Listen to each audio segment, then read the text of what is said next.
بسم اللہ الرحمن الرحیم۔ السلام علیکم ورحمۃ اللہ وبرکاتہ۔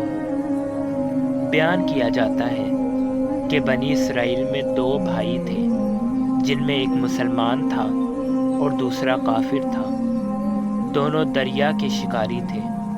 کافر بت کو سجدہ کرتا تھا، مگر جب مچھلیوں کے لیے جال تیار کرتا تو اس میں ڈھیروں مچھلیاں آ جاتی کہ اس کو کھینچا بھی اس کے لیے مشکل ہو جاتا تھا۔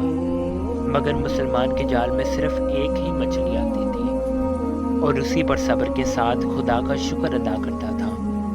اتفاقاً ایک روز اس مسلمان کی بیوی اپنے مکان کی چھت پر گئی تو اس کی نظر کافر کی بیوی پر پڑی، جو زیور اور بہترین لباس سے آراستہ تھی۔ یہ دیکھ کر اس مسلمان کی بیوی کے دل میں وسوسہ پیدا ہوا کہ کاش میں بھی ایسی ہی ہوتی۔ تو کافر کی بیوی بولی، تو اپنے شوہر کو اس پر آمادہ کر دے، وہ بھی میرے شوہر کے معبود یعنی بت کی عبادت کیا کرے، تاکہ تو بھی میری طرح مالدار ہو جائے۔ یہ سن کر مسلمان بھائی کی بیوی کچھ غمزدہ سی ہو کر نیچے آئی، اور جب اس کا شوہر گھر آیا تو اس نے بیوی کا حال متغیرہ دیکھ کر دریافت کیا، آخر کیا بات ہے جس سے تو اس قدر غم زدہ معلوم ہوتی ہے؟ تو وہ کہنے لگی، بس میاں، یا تو تم مجھے طلاق دے دو یا اپنے بھائی کے معبود کی عبادت شروع کر دو۔ یہ سن کر اس کے شوہر نے کہا، خدا کی بندی، تو خدا سے نہیں ڈرتی؟ ایمان کی دولت ملنے کے بعد یہ کفر کی باتیں کرتی ہے۔ تو عورت بولی، بس مجھ سے اب زیادہ باتیں نہ بناؤ، میں بھی دوسری عورتوں کی طرح اچھا لباس اور اچھے زیورات پہننا چاہتی ہوں۔ جب اس مرد مومن نے دیکھا کہ یہ عورت ضد پر اتر رہی ہے اور اس کا اصرار حد سے زیادہ بڑھ چکا ہے، تو اس نے عورت کو تسلی دی، کہا، اچھا، گھبرانے کی ضرورت نہیں ہے، میں کل سے کاریگروں اور مزدوروں میں جا کر محنت کر کے تجھے روزانہ 2 درہم دیتا رہوں گا، تو اس سے اپنی حالت درست کر لینا۔ یہ سن کر عورت کو کچھ تسکین حاصل ہوا اور سویرے ہی مومن مرد مزدوری کی تلاش میں نکلا، لیکن کسی نے اس سے حال تک نہ پوچھا۔ یہ دیکھ کر وہ دریا کے کنارے پہنچا اور شام تک اللہ کی عبادت میں مصروف رہ کر رات کو جب گھر آیا تو بیوی نے دریافت کیا، آج تم کہاں تھے؟ وہ کہنے لگا، میں بادشاہ کی خدمت میں مصروف تھا، اس نے مجھ سے 30 دن کام کرنے کی شرط کی ہے۔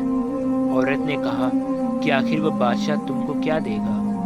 تو اس نے جواب دیا کہ میرا بادشاہ بڑا کریم ہے اور اس کے خزانے مال و دولت سے بھرے ہوئے ہیں، وہ مجھے وہ دے گا جو میں چاہوں گا۔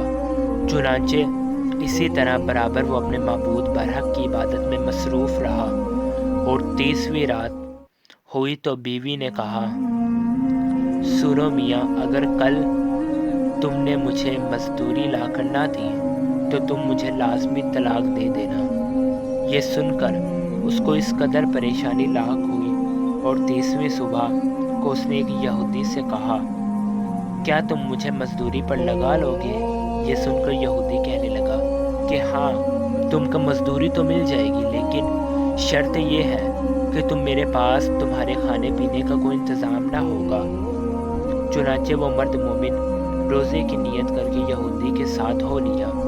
اللہ کے حکم سے ایک فرشتہ 29 اشرفیاں ایک نورانی طباق میں لے کر اس کی بیوی کے پاس پہنچا اور کہنے لگا، میں بادشاہ کا قاصد ہوں، اس نے یہ اشرفیاں لے کر مجھ کو تیرے پاس بھیجا ہے اور فرمایا ہے کہ تیرا شوہر ہمارے پاس کام میں تھا، ہم نے اس کو نہ چھوڑا یہاں تک کہ اسی نے ہم کو چھوڑ دیا اور یہودی کے پاس چلا گیا۔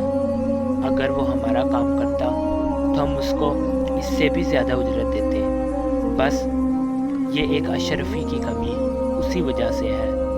چنانچہ وہ عورت ان اشرفیوں میں سے ایک اشرفی لے کر بازار گئی۔ سنار نے اس کی 1000 قیمت عورت کے ہاتھ میں رکھ دی، اور جب شام کو وہ مومن مرد گھر واپس لوٹا تو عورت نے اس سے دریافت کیا، آج تم کہاں تھے؟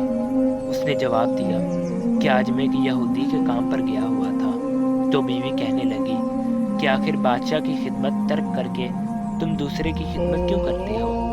پھر اس کو اشرفیوں کا واقعہ سنایا، جس کو سن کر وہ مومن مرد روتے روتے بے ہوش ہو گیا، اور جب اس کو ہوش آیا تو بیوی سے کہنے لگا، افسوس کہ میں بادشاہ دو جہاں کی خدمت کا حق اپنے اوپر لازم نہ کیا۔